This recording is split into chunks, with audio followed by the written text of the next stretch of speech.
எஸ்ஆர்எம்இ ARF பேரியக்கமானது நூற்றாண்டை கடந்து railway தொழிலாளர்களுக்காக அல்லும் பகலும் அயராது பாடுபட்டு வருகின்ற ஒரு பேரியக்கமாகும். ரயில்வே தொழிலாளர்களுடைய நலனுக்காகவும் அனைத்து மத்திய அரசு தொழிலாளர்களுக்காகவும் பாடுபட்டு இன்று ரயில்வே தொழிலாளர்கள் பெற்று வருகின்ற 8 மணி நேர வேலை, அவர்களுடைய வேலைக்கேற்ற சம்பளம், டிஏ, டிஏ, என்டிஏ போன்ற பல அலவன்ஸுகள், எம்ஏசிபி, கேடர் ரீஸ்ட்ரக்சரிங் இவை அனைத்தையும் பல்வேறு போராட்டங்கள் மூலமாக, இன்னும் சொல்லப்போனால் அகில இந்திய வேலை நிறுத்தத்தின் காரணமாக நாம் பல்வேறு சலுகைகளை பெற்று ரயில்வே தொழிலாளர்களுக்காக பாடுபட்டு வருகின்ற ஒரே இயக்கம் எஸ்ஆர்எம்இ பேரியக்கமும் ஏஆர்எஃப் ஃபெடரேஷனும் ஆகும். அப்படி தொழிற்சங்க பாங்கோடு தொழிலாளர்கள் நலனுக்காக இருக்கின்ற இந்த இயக்கத்தை இன்னொரு சங்கமான டிஆர்இயூ பொய்யான வாக்குறுதிகளை சொல்லி, அதாவது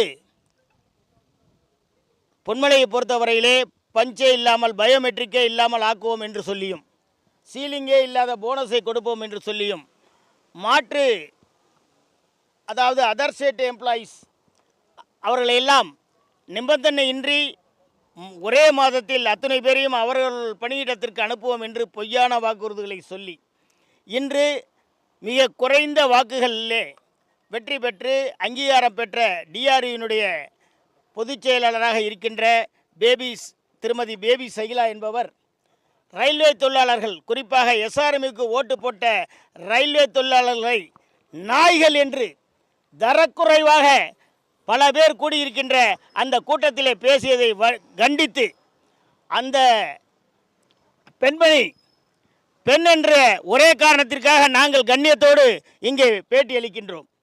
ஒரு தொழிற்சங்க பாணியிலே எதிர்கொள்ள வேண்டுமே தவிர அவர்களுக்கு ஓட்டு போட்டவர்களை நாய்கள் என்று தரக்குறைவாக பேசியதை இந்த நேரத்திலே வன்மையாக கண்டித்து தொடர் போராட்டம். அந்த அம்மா பகிரங்க மன்னிப்பு எப்படி பேசணும்னா, நிறைய கூட்டத்தில் தனியாக போய் பேட்டி கொடுக்கக்கூடாது.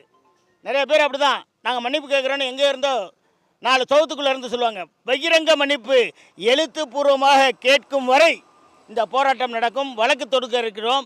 எல்லா தொழிலாளர்களும் அதாவது ரயில்வே தொழிலாளர்கள் ஏதோ இவங்களுக்கு கீழே வேலை செய்கிற மாதிரி, எலெக்ஷன் அப்போ அவங்க சொன்ன வார்த்தையை நான் சொல்ல வேண்டாம்னு பார்க்குறேன்.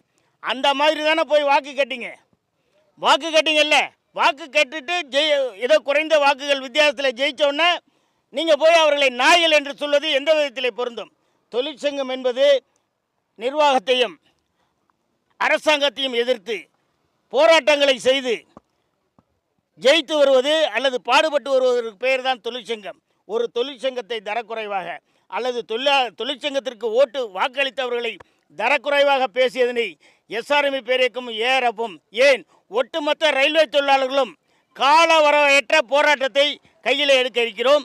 இது மிக விரைவிலே அவர்கள் மீது இந்த ரயில்வே நிர்வாகமும் அரசாங்கமும் ஒன்றிய அரசும் அவர்கள் மீது வழக்கு தொடுக்காவிட்டால் இது கூடிய விரைவிலே முன்னறிவிப்போடு கூடிய வேலை நிறுத்த போராட்டமாக மாறும் என்று எச்சரிக்கிறோம். எங்களை பொறுத்தவரையிலே சமீபத்திலே சென்ற வாரத்திலே ரயில்வே தொழிலாளர்களுக்காக ஏறக்குறைய 660 சப்ஜெக்டுகள், பல வீடியோக்கள், அதாவது குறைபாடுகள் உள்ள மிஷினரிகள், இங்கெல்லாம் கோடிக்கணக்கில் வாங்கி மிஷினரிகள் அதெல்லாம் பழுதற்று போயிடுச்சு, தூக்கி எறிய வேண்டிய மிஷின்லாம் வச்சுக்கிட்டு ஓட்டுறாங்கன்னு சொல்லி இதுபோல் பல்வேறு கோரிக்கைகள். ரயில்வே குவார்ட்டர்ஸ்லாம் எவ்வளோ மோசமாக இருக்குது, ரயில்வே தண்டாவளங்கள் எப்படி இருக்கிறது, பிளாட்ஃபார்ம் எப்படி இருக்கிறது, ரயில்கள் எப்படி இருக்கிறது, இவைகளெல்லாம் வீடியோ ஃபோட்டோ ஆதாரத்துடன் 3 நாட்கள் விடாமல் காலை முதல் இரவு வரை தொடர்ந்து பொது மேலாளர்களோடு நாங்கள் ஒரு பிஎன்எம் பர்மனன்ட் நெகோசியேஷன் மிஷினரி என்ற கூட்டத்தை நடத்தி பல்வேறு வெற்றிகளை பெற்று வந்திருக்கிறோம். அத்துறையும் ஜெயித்திருக்கிறோம். இதுதான் தொழிற்சங்க பாண்பு. அதை விட்டுவிட்டு தொழிற்சங்கத்தை திட்டுவது, தொழிலாளர்களை திட்டுவதெல்லாம் மன்னிக்கக்கூடியது அல்ல. அந்த பெண்மணி மன்னிப்பு கேட்கும் வரை இந்த போராட்டம் தொடரும். அவர்கள் மீது நாங்களும் வழக்கு தொடுவோம், தொழிலாளர்களும் வழக்கு தொடுவோம் என்று எச்சரிக்கிறோம்.